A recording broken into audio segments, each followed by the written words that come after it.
Welcome to the Great Detectives of Old Time Radio. From Boise, Idaho, this is your host, Adam Graham. If you have a comment, email it to me, box13@greatdetectives.net. Follow us on Twitter, Radio Detectives, and become one of our friends on Facebook, facebook.com/Radio Detectives. Our listener support campaign continues. Thanks to everyone for your support. As I've mentioned before, during the listener support campaign, we focus on this kind of like pledge drives that have been used in religious broadcasting or public broadcasting. And as is the case throughout the year, all donations of $7 or more will send access to our premium site. And all donations of $20 or more will send a free digital download of my ebook, All I Needed to Know, I Learned from Columbo, and one additional gift. At the $20 level, the available gifts include the great Perry Mason mysteries from Colonial Radio Theater. Rather than being influenced or based on the TV show, these Perry Mason mysteries are based on the novels written by Earl Stanley Gardner. So it gives you a different take on Perry Mason. And we'll send you Perry Mason in the Case of the Velvet Claws at your request with a donation of $20 or more. Also, if you've previously in the past listened to other Perry Masons, we can send you any of the 5 available as a digital download. A complete list of all of our thank you gifts and donation levels are available at support.greatdetectives.net. Well, now it's time to get into today's episode of Sherlock Holmes, The Adventure of the Red Death.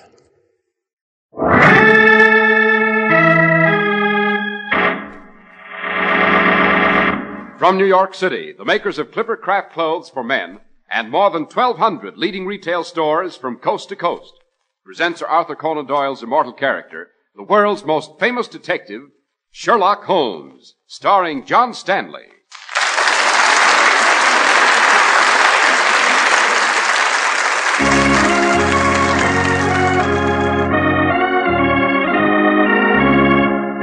This week's story, The Adventure of the Red Death. Come, Watson, we're off to the docks. Right you are, Holmes. Not a word to a soul about where we're going. That applies to you also, Mr. Edwards. I shall be absolutely mum, Mr. Holmes. The silence is not so much in your interest as in that of good people of London. Can you conceive of anything more likely to start a horrible panic than the knowledge that tonight a pyromaniac runs amok in the city's streets?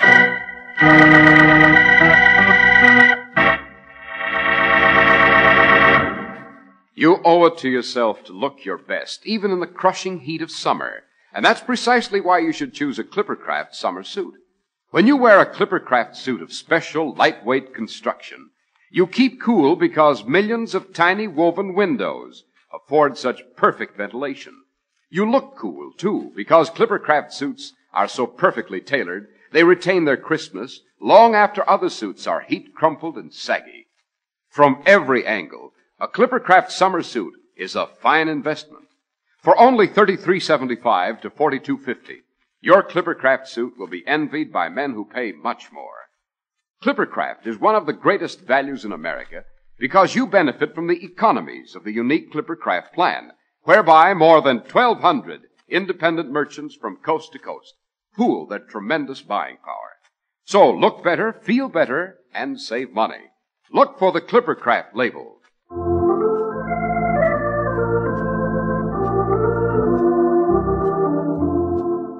Dr. Watson, what did you mean when you gave tonight's memoir the title of The Adventure of the Red Death? Well, it was a type of death criminally administered by a certain gentleman in our story, Mr. Harris. The adventure began at a waterfront cafe by the London docks, which extend from the Tower Bridge to beyond North Woolwich, mile upon mile of quays, warehouses, great basins that are bursting with shipping from the farthest corners of the earth. At the West India Docks, there was a cafe called the Smiling Duchess. It was frequented by men of all the 7 seas. In the back room, the owner, Peter Nichols, sat by a huge oaken table in the flickering candlelight, talking to a very attractive young lady named Vicky, who was employed there as a waitress. You here, Vicky? Yes, Peter. Waiting just outside that door. Have much trouble bringing him here? Oh, we acted up now and then. What's to be expected? He's come from a home for the criminally insane, you know. Bring him in. Come in, Captain West. I don't remember this place. Did I ever hear before? Now, easy, Captain, easy. Sit down. I don't remember you either. Or this girl. Why was I brought here? The doctors won't ask more questions, will they? No, you're out of that place, you see. Now, sit down. I'm Peter Nichols. You remember old Peter, the Smiling Duchess now, don't you? Well, you certainly remember me, don't you?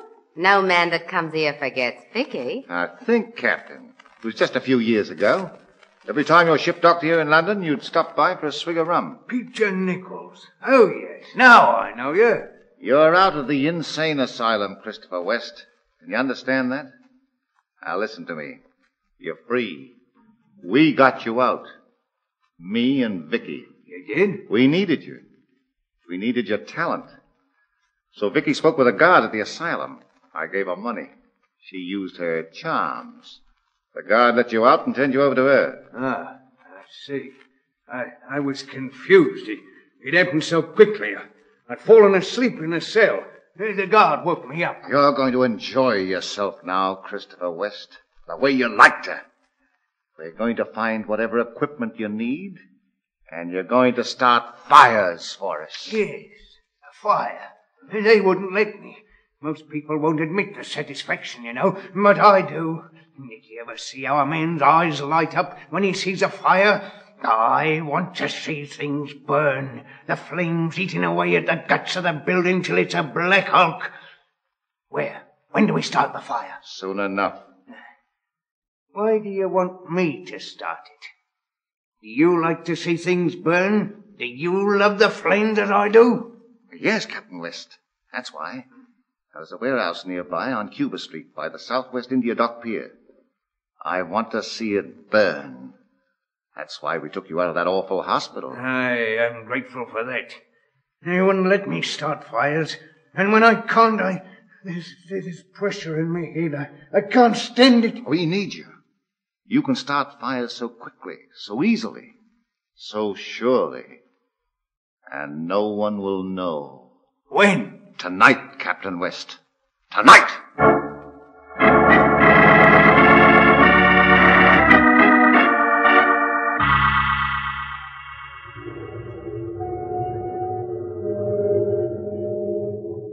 You have the equipment, Captain West? Yes, Peter. I'm ready. Go on. We'll meet you back at the inn. Good. At the Go on, Captain. Start the fire. That's it. Oh, hide behind these bales, Vicky. I'll watch him. Wait. Shadow's disappearing, see? In the dark there? Now, wait. There, the flames. See 'em? Yes, they're spreading quickly. A marvelous idea of mine, eh, Vicky? West doesn't know what we'll do now while the fire's blazing. If they suspect arson, they'll chase him, not us. We can always deny having anything to do with him if he talks. He's legally insane, irresponsible. Flames.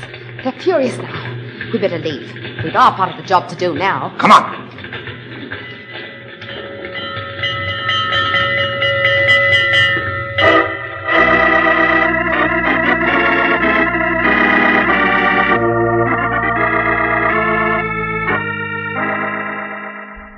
Your name is Edwards, sir? George Edwards, Mr. Holmes. I'm the director of the Hampton County Hospital for the Criminally Insane. Are you a physician, sir? No, Dr. Watson. Mine is a political post, which is why I've come here to Baker Street, Mr. Holmes. Just why have you come here? The patient has escaped. Terribly dangerous man. Captain Christopher West, a pyromaniac. He's been responsible for the destruction of millions of pounds worth of property, the hospitalization of hundreds of fire victims, and the death of a considerable number of others. Yes, I see. Why haven't you adopted the ordinary procedure and alarmed the police? If I were to tell the police, Mr. Holmes, there'd be an investigation. My political opponents would charge me with incompetence and I'd lose my post. You must find this maniac. Will you, Mr. Holmes?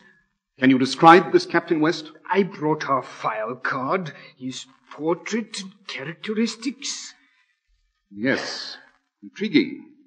The circumstances of his escape, Mr. Edwards, you've looked into that, I presume? I have, Mr. Holmes. The guard was careless. He left the cell door open. West must have stolen down the hallway and then over the wall. Well, is it a simple matter to climb over your protective wall? Are you gentlemen implying that I've been lax? Well, it's curious, sir, that an escape from a home for the insane should be child's play. A glance in the wrong direction by the guard, and the entire city of London's menaced. Curious juxtaposition of facts, Mr. Edwards. Your juxtaposition, Mr. Holmes? Come, Watson, a cab. We're off to the docks. Why the docks, Holmes? Because of this dossier I've read about Captain West. He was a sea captain with a great passenger ship.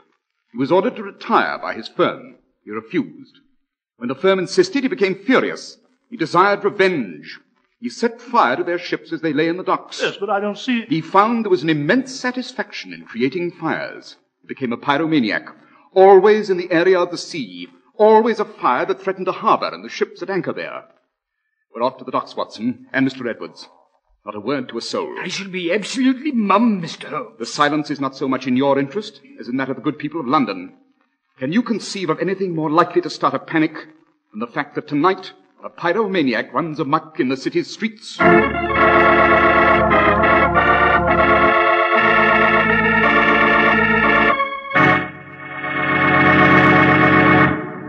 One of America's proudest traditions is the saga of the staunch clipper ships.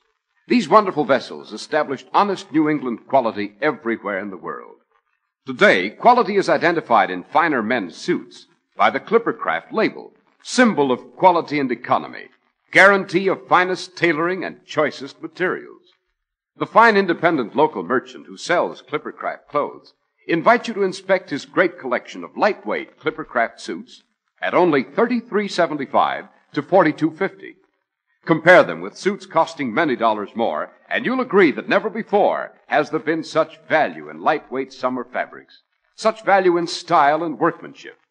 Undoubtedly, Clippercraft clothes represent one of America's greatest clothing values. That's why men who know insist on Clippercraft clothes bearing the Clippercraft label. So be sure to visit the Clippercraft store in your city. These leading stores in the metropolitan area are proud to add their names to Clippercraft in your suits, sport jackets, and tropicals. In Manhattan, Saks 34th, Broadway at 34th. John Wanamaker Men's Stores, Broadway at 8th and 67 Liberty Street. In Brooklyn, Abram and Strauss. In Newark, New Jersey, Boulevard Men's Shop, Kresge, Newark. And in Jamaica, the B&B Clothes Shop, 16408 Jamaica Avenue.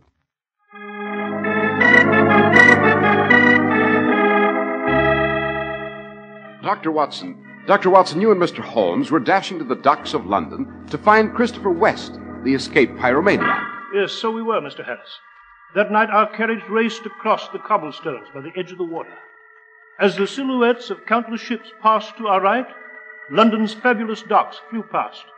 The giant granaries, the endless acres of bales and packing boxes, the crates of wool and ivory, the pungent odors of oil and coffee.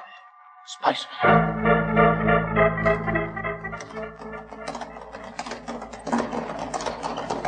Well, Holmes, you know as well as I do that London's docks are 45 miles long.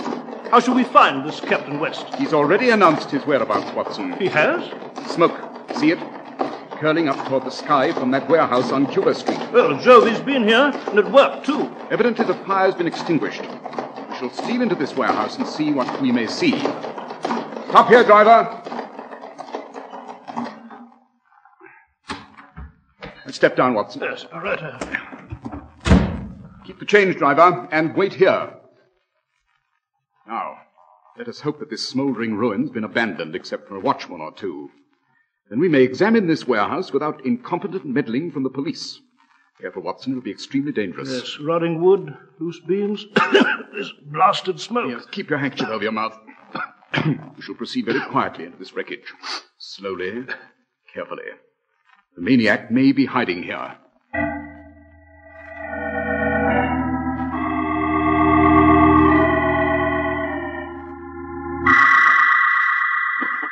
Well, we've searched extensively, Holmes. Any clues? I can confirm, Watson, that this fire is of incendiary origin. Most likely, therefore, the work of Christopher West. How can you confirm it? By those dark stains upon the floor. They look like ink. Quite. In carrying his bottle of ink, West spilled a few drops accidentally as he ran. But why ink, Holmes? This ink, Watson, is the type frequently employed for marking purposes at a laundry. Well, I must confess I'm more mystified than ever. Certain laundry inks, Watson, contain a compound that may be made highly explosive, so much so that they'll ignite themselves. Of course, assisted by bits of cotton and sawdust or paper, they'll soon create a considerable blaze. This is an empty warehouse. It's most unlikely that laundry ink would be found here unless it were brought in by a saboteur. Look, Holmes, through the window. Another fire. Run, Watson. We must reach that fire. Unless we make haste, we shall never find Christopher West. Well,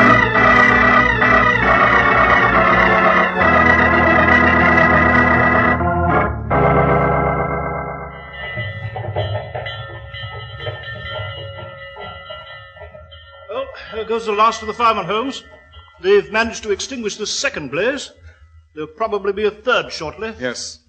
Watson, doesn't the geography of these two gutted warehouses strike you as fascinating? The geography, Holmes? Yes. Think of their positions. Then of the fact that both were deserted before the blaze began. Where does that lead you, Holmes? Close to the solution, Watson. Then you know where Christopher West can be found? Not just yet. But that may be determined quickly. Yes, but how? By my retiring to the King Neptune, which is a popular tavern nearby, for a glass of beer. What the devil, Holmes? Hundreds of persons may be trapped and burned alive in the next few hours because this pyromaniac is scurrying about, fiendishly starting fires. You're retiring to a tavern, a glass of beer? Oh, I've no use for the stuff, I assure you. It'll offend my taste. My preference for wine and for a certain vintage cannot be satisfied, however, at the King Neptune.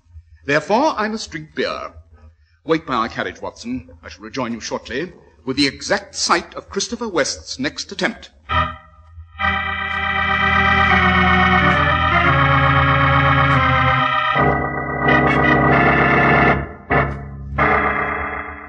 We're doing well, Captain West. Very well tonight. I'm proud of my work, Peter.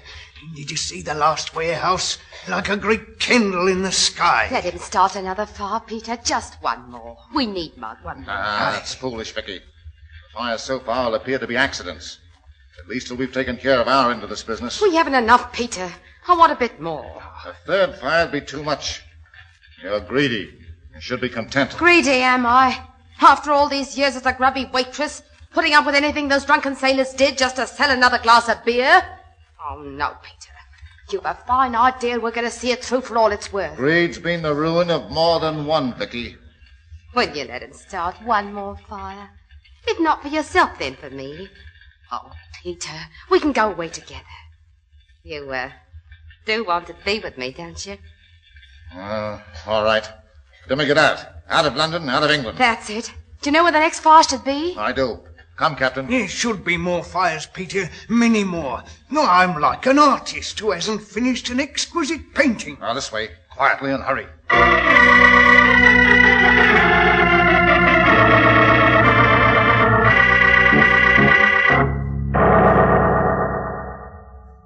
There we are, Captain. That warehouse. I see it. How will you start this one? This candle and this bucket of lime.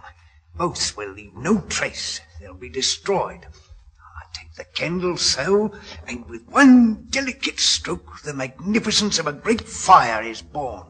The lime is clever of me, eh, Vicky? Kerosene leaves an odor. It'd make them suspicious. Not lime, though. Go on, West. We'll see you after. Come on, Vicky. I'm with you, Peter. Now I do it again. I'll step into the warehouse. Just lift this window and climb in. And now, Christopher West, that wonderful moment again. That moment before you start the fire. You're alone, free, no one to disturb you. A match. Who's there? The watchman. I'll wait behind this post. I said who's there? Here I urge you. You break my neck. Shut up. If you make a sound, I'll break your neck. I can snap it like this. I'm going to start a fire and you won't stop me. You won't live to see that they take me back. I won't go back. I won't start the fire the way I planned, though. I have a much better idea. I'll start it with you. Yeah, I can hold you and put the candle to your clothes. There. Clothes are burning, see? Soon the flames will reach deeper. Your face, your eyes, your hair. Burn! Stand away from that Watson. Your coat, Watson. Take it off. Smother those flames. I'll keep an eye on West. Right, Holmes. My coat, I'll put the flames here. Mercy of God, thank you. Don't attempt to run off, Captain West. But I just wanted to... The watchman all right, Watson? Yes, Holmes, yes. Who are you? I am Sherlock Holmes. This is Dr. John Watson. The gentleman before you is Christopher West, an escaped pyromaniac. Glory be. We shall return you to the Hampton Hospital, Captain West. No, I'll never go back. You won't have to go back. This revolver in my hand makes sure of that. Peter Nichols. Now, don't reach for the revolver in your coat, Dr. Watson. Just stand where you are. You too, Mr. Holmes? You were just in time, Peter. Yes, so I was, Vicky. Come along, Captain. We'll go. All of us. Holmes, he'll kill us. Oh, no, Dr. Watson. I'm a mite too wise for that.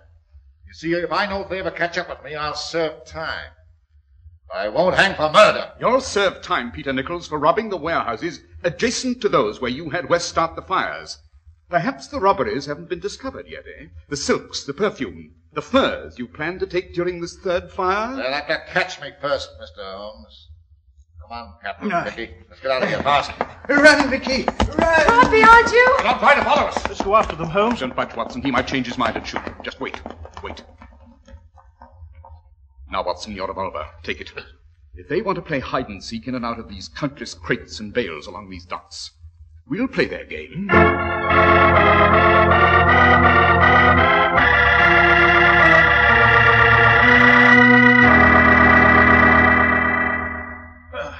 I'm exhausted, Holmes. My leg. See any sign of them? I saw a glimpse of Vicky's coloured dress off to the left by the gangways of the wine vaults. Well, let's go in. Very quietly, Watson. They may be concealing themselves behind a stack of wine barrels. I could swear I saw Vicky. Think the three of them are there? Yes. Shall we look? No, they might be waiting for us to do just that, and they pounce upon us. Now, we'll take a chance. What do you mean, Holmes? Fire in that direction. Yes, right. Oh, fine. It's gushing from the barrels where I shot. But Peter, the captain, the girl, no sign of them? Oh, yes, you got them. How can you be sure? Look there. Spattered on the base of the barrels, Watson. Blood.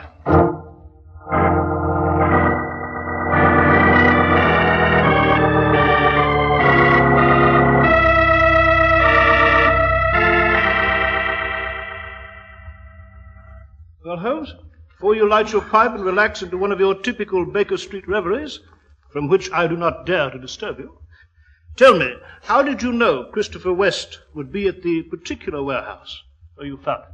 Will you recall, Watson, my mentioning the geography of the burnt warehouses? Yes, I do. I observed that although each was empty, each was also directly beside another warehouse which contained priceless merchandise. Go on. It occurred to me that this was a maneuver whereby someone, Peter Nichols as it developed, had deliberately freed Captain West and set him loose to start fires. Peter, who was an old hand at the wharves, must have known the West case and the merchandise. The fire, you see, distracted the police. And during the excitement, Peter and Vicky would sneak into the adjacent warehouse and help themselves. Aha, I see. But how did you know exactly which warehouse would be next? Well, you recall I left you to visit the King Neptune Tavern. By drinking a beer with the seamen there, it was a simple matter to listen to their eternal gossip and to determine which warehouse had recently received a shipment of highly priced goods. That indicated the spot where West would most probably strike next. Bless you, Holmes. Why do these things seem so utterly obvious after you've explained it? Because weak minds are like a microscope, magnifying trifling things, but unable to receive the larger ones. However, for your humble servant, elementary, my dear Watson.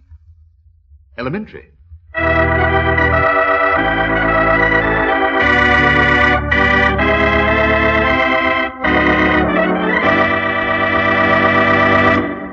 Well, Dr. Watson, the Red Death was a gripping adventure. What became of Edwards, the director of the asylum? Well, he was innocent enough, Mr. Harris. He discharged the guard bribed by Vicky. Peter and Vicky, of course, received long prison sentences. And Christopher West was safely returned to the hospital. Well, Dr. Watson, usually at this time I ask you what you've planned for next week, and we look forward eagerly to another exciting adventure with you and Mr. Holmes. But I'm very sorry to say that we've reached the end of our current series, Doctor. Yes, that's right, Mr. Harris. Summer is with us again. Time for all of us to go scooting off on our vacations. So I regret that we shan't be together for a while. Well, we'll be waiting for you, Dr. Watson. These evenings with you and Holmes have been most enjoyable. Well, thank you, Mr. Harris. And our thanks also to the makers of Clippercraft clothes. May I wish you and yours a pleasant summer holiday?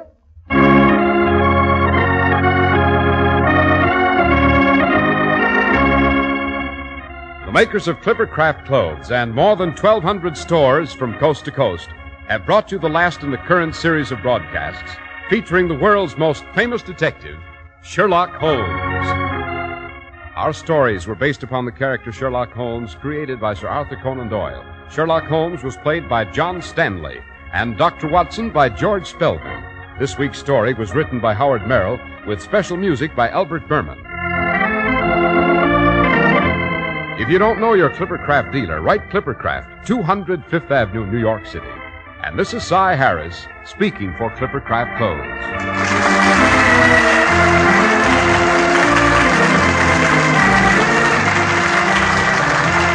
This is the Mutual Broadcasting System.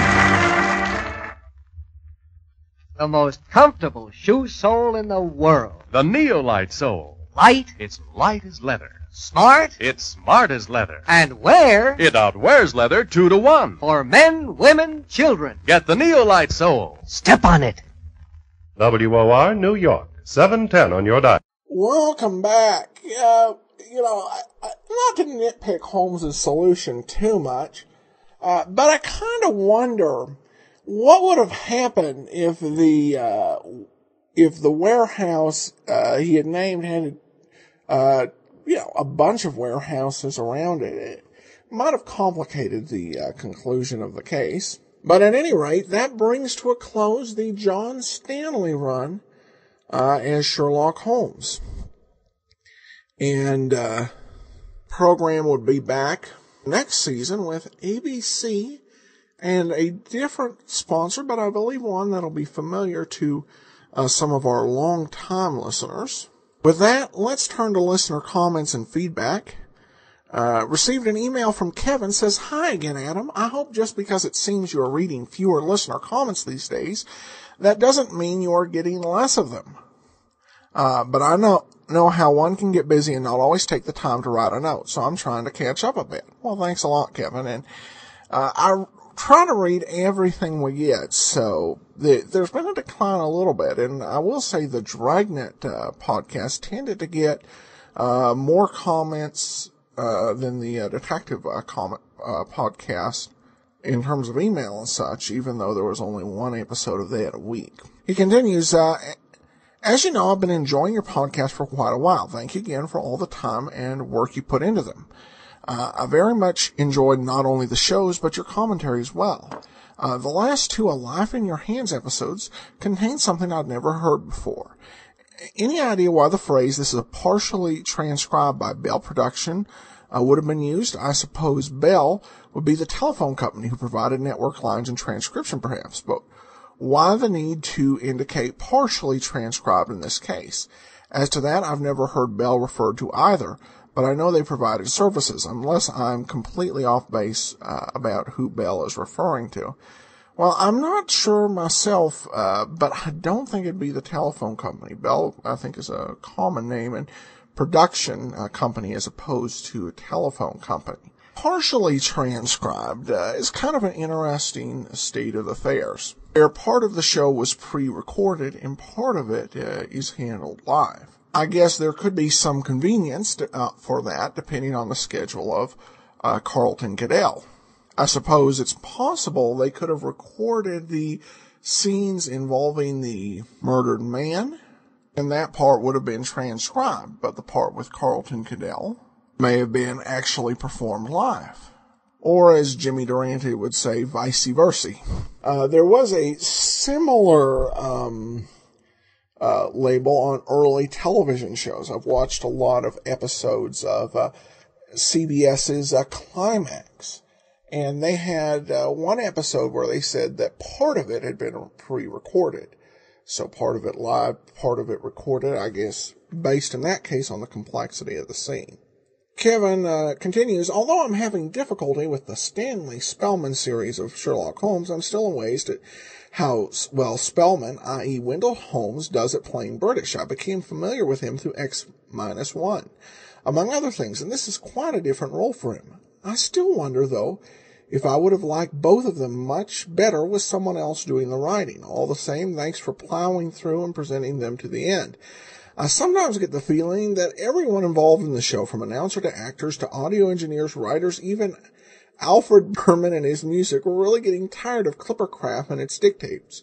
Although Stanley was never my favorite, I seem to remember his early Clippercraft shows being better, but perhaps I've forgotten. Anyway, just my musings for what they're worth or not worth. Thank you again very much. You know, I think it does kind of vary. To be honest, to me, the first few episodes of this season really, I think, were the weakest of the series. It did seem to get a little bit better toward the end. And of course, this season did actually see improvement of ratings.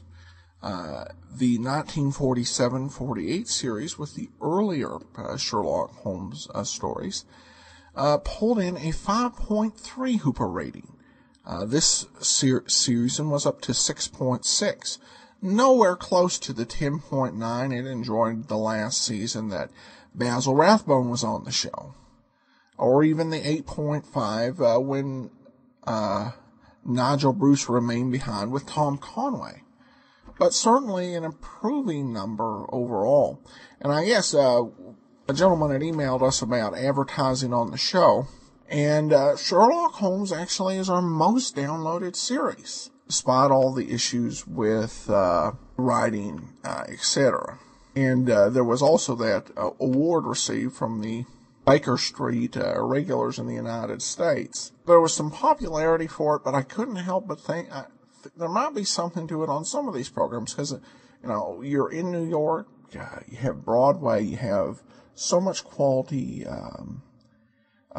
theater going on that it's really hard for actors not to know if they're not, if they're not performing in quality work. All right, well, we have one more question, and then we will wrap up for today.